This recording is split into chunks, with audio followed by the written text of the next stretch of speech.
Hi folks, this is Meredith from the Papery Craftery, and today I'm going to be showing how to make two different versions of quilling paper feathers. I have two templates you can find on my website. There's going to be a link in the description box. The first we're going to be making today is a skinnier version, and then I have a wider version of a feather as well. As far as the plies go, I'm going to be showing the skinnier feather first, and I'm going to be using my wider 3/8 inch quilling paper. If you'd like, you can use a skinnier strip. The white here is going to be for the shaft in the center, and then for the rest of the feather, I'm going to be using some purple, some lilac, and some ivory colored paper. I'll go over the other feather when we get to that point. We're going to be using the template underneath a piece of parchment paper on our cork board. You can emboss your template as well if you'd like to, but we're going to be using this method today.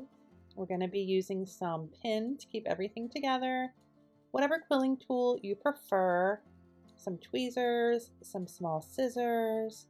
You might want to grab a small paintbrush as well if you have it.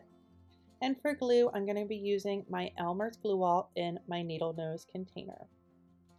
The first thing we're going to be doing is using one of these strips of the white quilling paper, about 18 inches long. I'm going to fold it in half and apply some glue all over one half of my strip.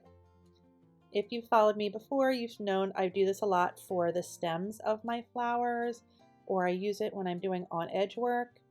If you have a heavier weight quilling paper, more like a cardstock, you won't need to do this. You can just use the paper as is.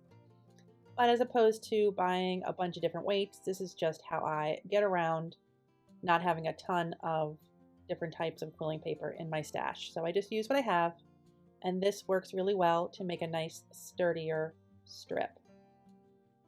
Once I get my glue all the way on one half of my paper, I'm just going to run it through my fingers to make sure there's no air bubbles and everything's all smooth, and make sure that the edges are straight. They don't go crooked on each other here.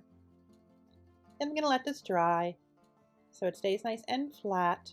And like I mentioned before, this is going to be the shaft of the feather. So this is going to be right down the center. I actually made a couple of strips here because we're going to be using it for the little fluff that comes on the bottom of our shaft as well. So let's get a little tighter here. This is the part we're going to be using for the white. We're going to be making one long piece. That's the main part, and then we're going to be making that other half as well towards the bottom. I'm going to go ahead and use my needle tool here just to soften up this strip a little bit. It's going to make that easier to get the exact shape that I want. Still going to be strong, but it's just going to soften up that glue a little bit. You can also use your hands if you'd like.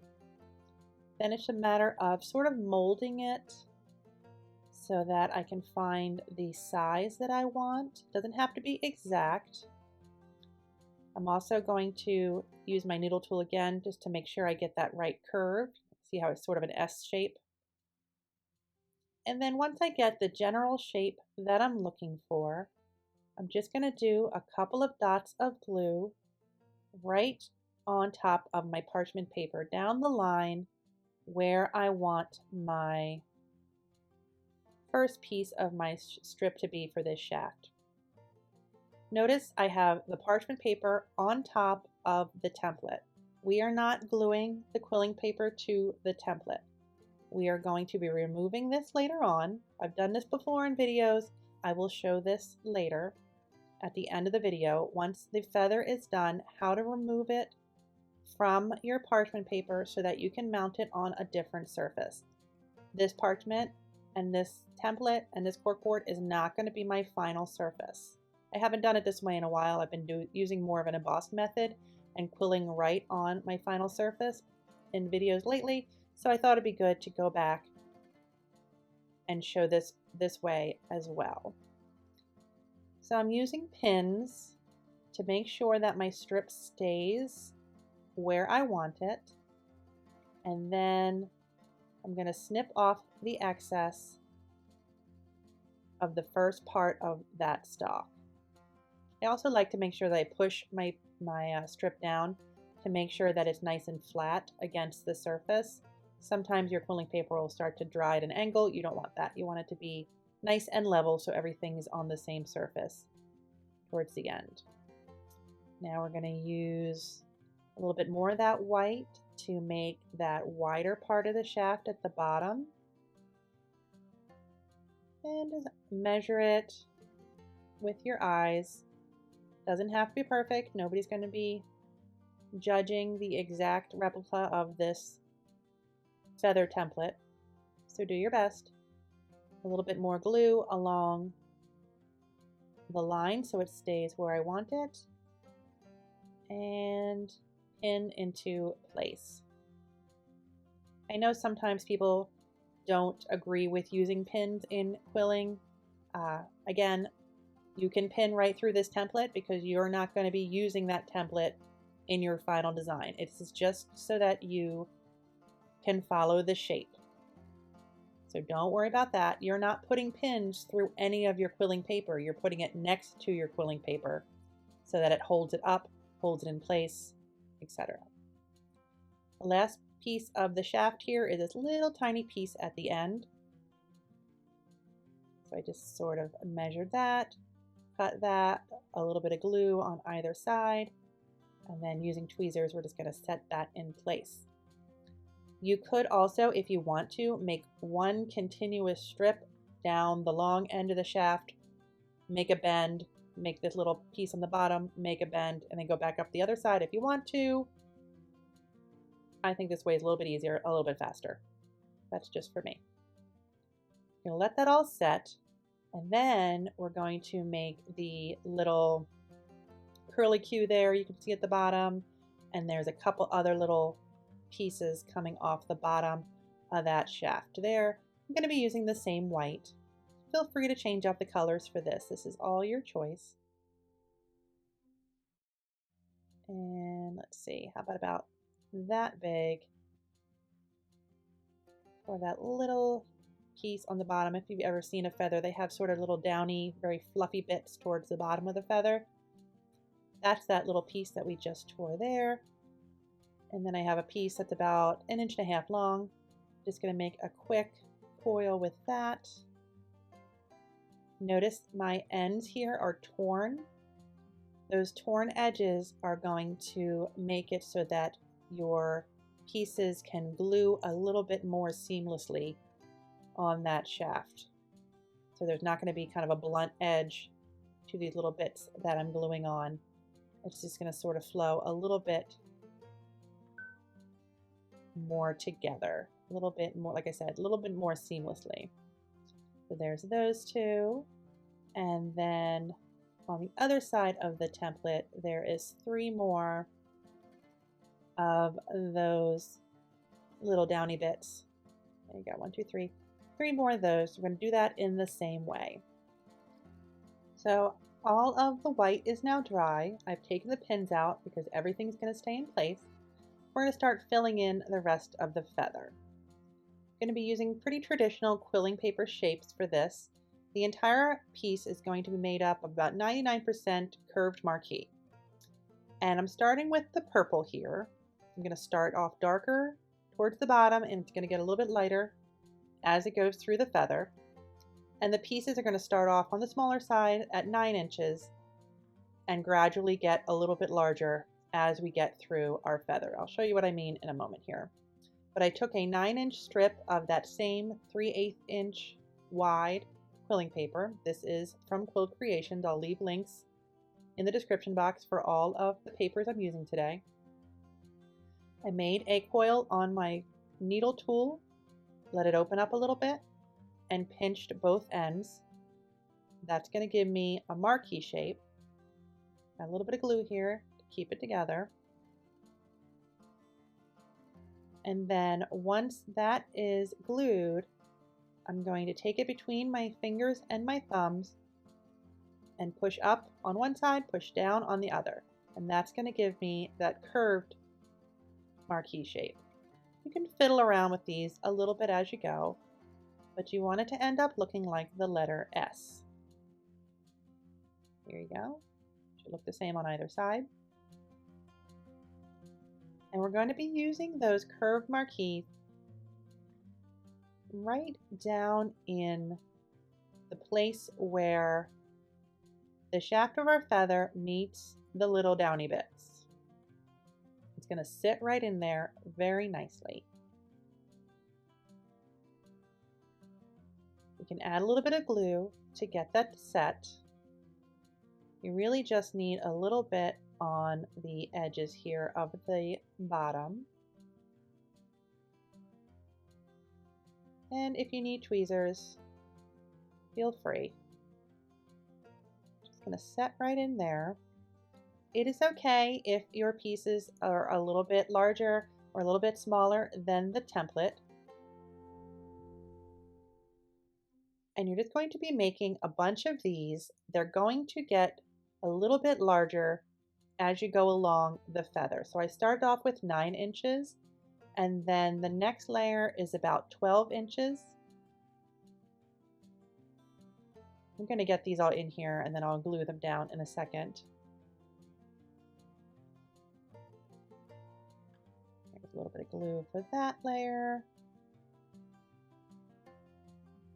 And if yours do look a little bit different than mine, make sure that you're gluing the curved marquee in the same direction. If they look off, it's because they're probably backwards. I know it seems like they would only go in, what difference does it make? But they really do fit in one way where it's going to look like the pieces of the feather are all flowing in the same direction. Every couple of pieces, for some reason, I go ahead and try to put one in backwards, and I could tell right away, oh, that's not right. It doesn't look like it fits together like a puzzle. If you're putting them all in the right way, it's going to look like it's fitting together like a puzzle. And there's another purple. Get that nice and cozy in there. And there is another, and at this point, they've gone from 12 inches to about 18. You can see that one is definitely a little bit larger there. It's going a little bit outside the template. That is okay. That is going to be just fine. So this point is going to be the last of our purple. See me mentally thinking which direction it needs to go in. I almost put that one in backwards. There you go. Now I'm going to be moving on to the lavender, or I'm sorry, not lavender, lilac, very similar. The lilac quilling paper strips. This is still going to be about the 18-inch long. And get that in there nice and cozy. And we're going to continue with a few of the lilac pieces until we move on to our last color.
For our final color, we're going to be using an ivory paper.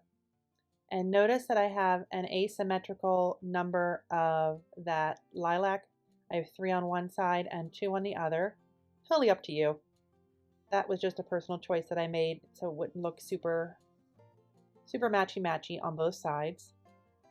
But I'm still continuing to put in the same shape, the same direction, but now the pieces are starting to get a little bit smaller again. So that last one was about a 12-inch long strip as well. And then same thing on this side.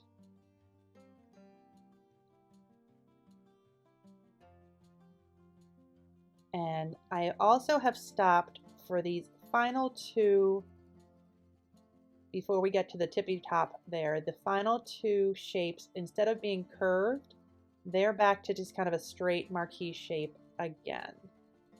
And they're both going to be pointing more towards the top instead of curved out to the side. And then for our very last piece, I have a 12-inch teardrop.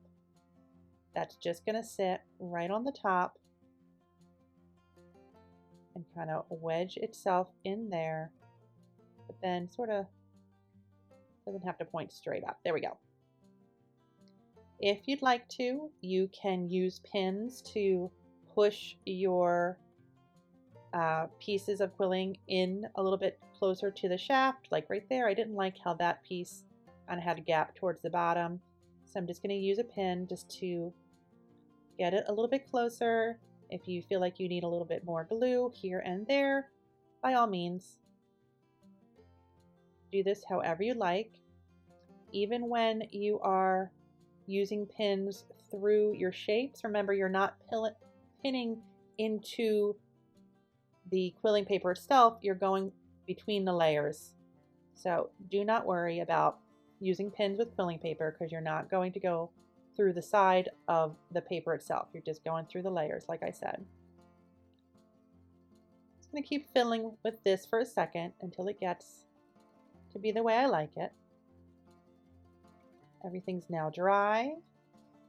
Everything is set. And now I'm going to show how you can remove your quilling paper. I just run my needle tool right through the bottom. Remember, we used very little glue to put this shape on that parchment. Really, that just came from the beginning with that white shaft down the middle, just to keep it in place. We did not glue any of those marquee shapes to that parchment, so this was very easy to get separated. I like to use my tiny craft scissors just to snip the little bit of glue off the bottom that you might see coming from the sides of the shaft of the feather. That's up to you. You don't have to worry about that if you don't want to.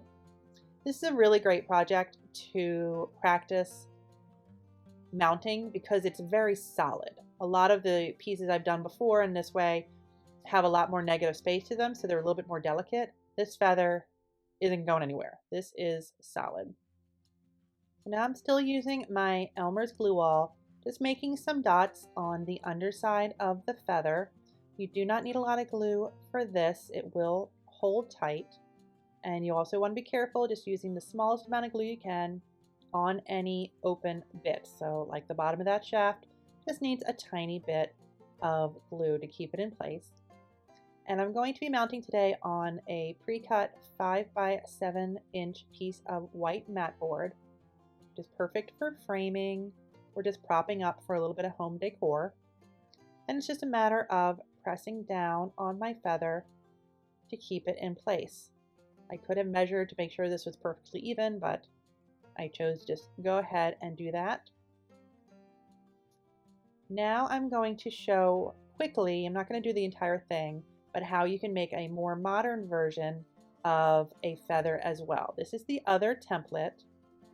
I have a color called burgundy. This is the same 3/8 inch wide.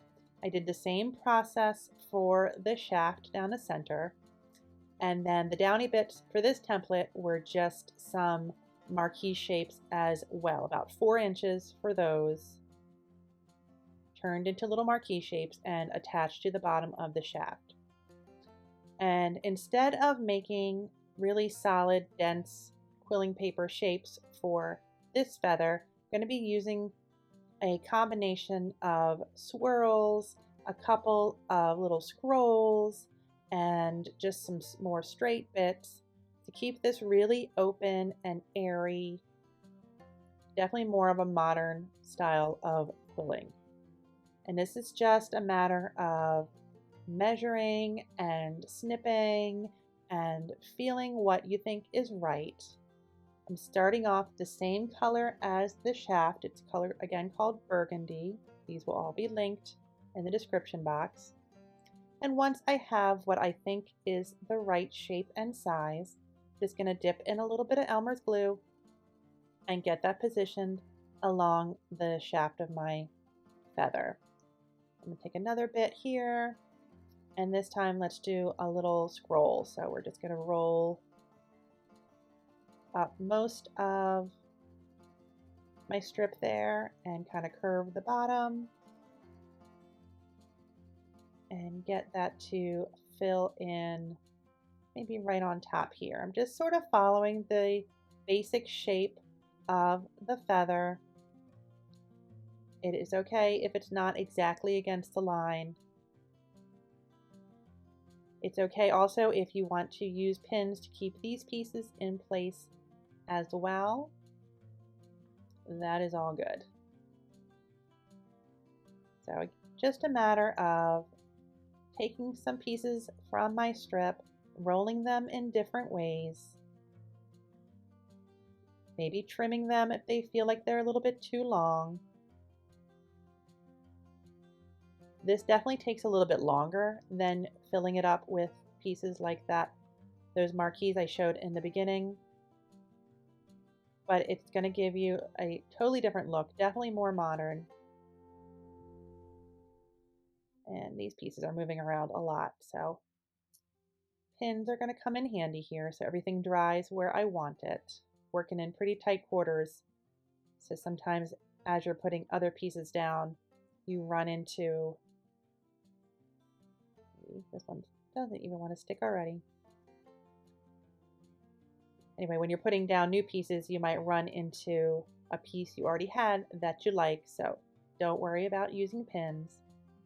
That's going to make this a lot easier. Just get everybody back to where they were to begin with. So anyway, so we're going to fill in a little bit of both sides of the feather with this same burgundy piece, and then we're going to move on to another color.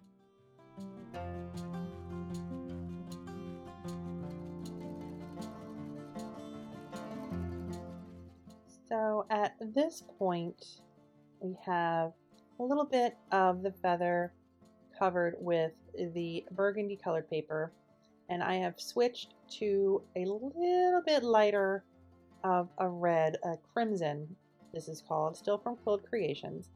I'm doing the same thing. Some sort of gentle swoopy pieces, some swirls, and there's a few shorter bits kind of holding it all together. I'm going to continue down the length of the feather, and it's going to get continuously lighter as I go. So I have the crimson, I have some red, then I'm going to move to coral, and then I'm going to move to ivory. And then when it all comes together, it's going to look like one that I've already have finished. I didn't want to make this video an hour long to show you how to do all this. So this is an entire feather filled in with that same technique. If you want to follow this exactly, by all means, take a screenshot or something like that of the finished feather. You do not want to watch me do this for an hour. That would be kind of boring. But this is what you can get the idea of using the same technique, but just getting a little bit lighter as you go down the feather. Then I mounted it the same way that I did the first feather. You do want to be a little bit more careful because, like I said, it's not as densely packed as the purple feather, so it might be a little bit trickier to move, but it'll all work out.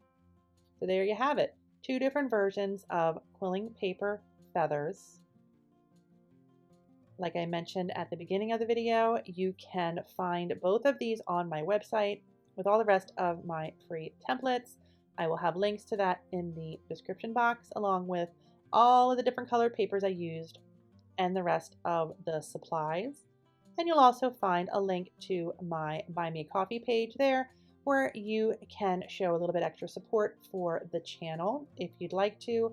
It's always greatly appreciated because it definitely helps the channel grow and allows me to make more videos. As always, don't forget to leave your questions in the comments and I'll answer those as soon as I can. Don't forget to like and subscribe so you can be around for my next video, and I'll see you then. Thanks so much for watching. Bye-bye.